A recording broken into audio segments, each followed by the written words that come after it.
Hello, Sebastian Lucido, and welcome to 5 Minute Fresh Start.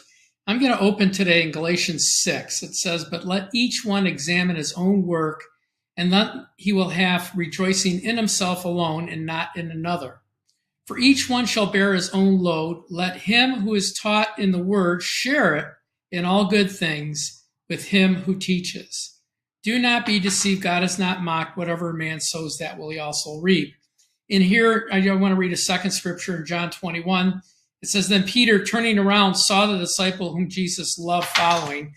John wrote the Gospel of John, and he doesn't use his own name in the Gospel, but he said, "Then Peter turned around and saw the disciple whom Jesus loved following." That was him.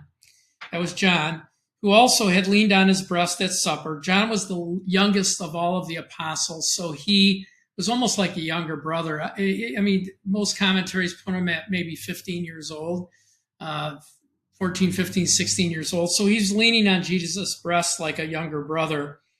And he also said, "Lord, who is it that betrays you?" at the Last Supper. So Peter, seeing him, said to Jesus, "But Lord, what about this man? What's he going to do? What great things is he going to do?" Jesus said to him, "If I will that he remains till I come, what is that to you? Follow me." And so there's two things that I want to talk about in today's session. One is we should never compare ourselves to one another.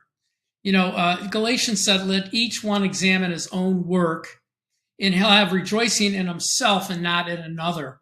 And so we each have a uniqueness in the eyes of God. He gave us a unique calling, a unique purpose, a unique plan. We're different, and he equipped us differently. Even among ministers, there are differences because he's made us all unique. And so we should never, if we compare ourselves to someone else, rather than examining what God has given us in our calling and our purpose, it leads to envy, strife, and division. It leads to frustration in our own lives. When we look at what God has given us, we're going to be required to do what he's given us to do, how he's equipped us to do it, and the doors that he's given us to walk through.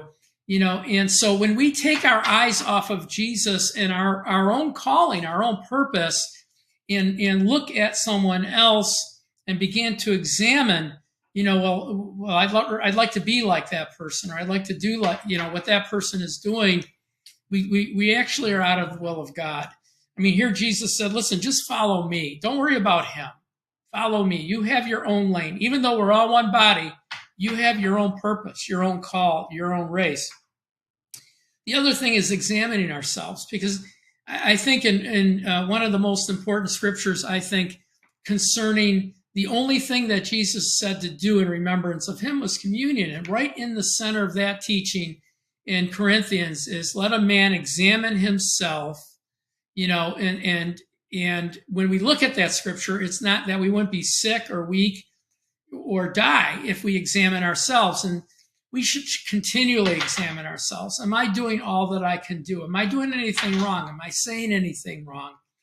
Are there things I should do better? And what we're doing is a self-evaluation. We tend to like to evaluate other people. That's called judgment. But we're called to evaluate ourselves and walk in our own purpose and our own calling.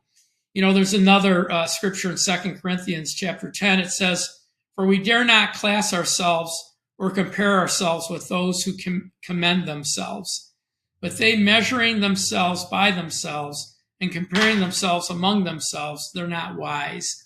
And so we never, even when it comes to giftings, I'm a teacher, so you're never supposed to compare yourself to another ministry. I'm not living their life. They're not living my life. And so I just do what I'm supposed to do. I stay in my lane. I do what I've been called to do. And I examine myself based on that, based on what is God doing with me. At the end of the day, it's going to be me and him on Judgment Day. And there's going to be gold, silver, precious stone, wood, hay, and stubble. I don't want to accumulate a lot of wood, hay, and stubble that gets burned up. I want to bring into the kingdom treasures that are eternal in the presence of God. He told us to lay up treasures for ourselves. So that's what I believe we all should do every day we wake up. Anyway, God bless you. Please share this with family and friends. Please pray about becoming a free member That's your name and email address. In the description of your teaching today, there's a link to our website, watchersoftruth.com. Go to it, sign up to be a free member. You'll get a couple of sets of notes during the week, which are Bible studies in themselves. Just save them. When you want to do a Bible study, you'll have all of these notes that you can open up.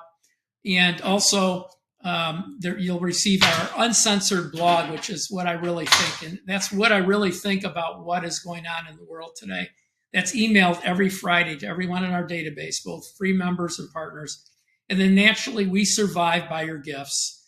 If we're speaking into your life, pray about giving $10, $20, $50, something a month to us to help us on our journey as we help you on your journey.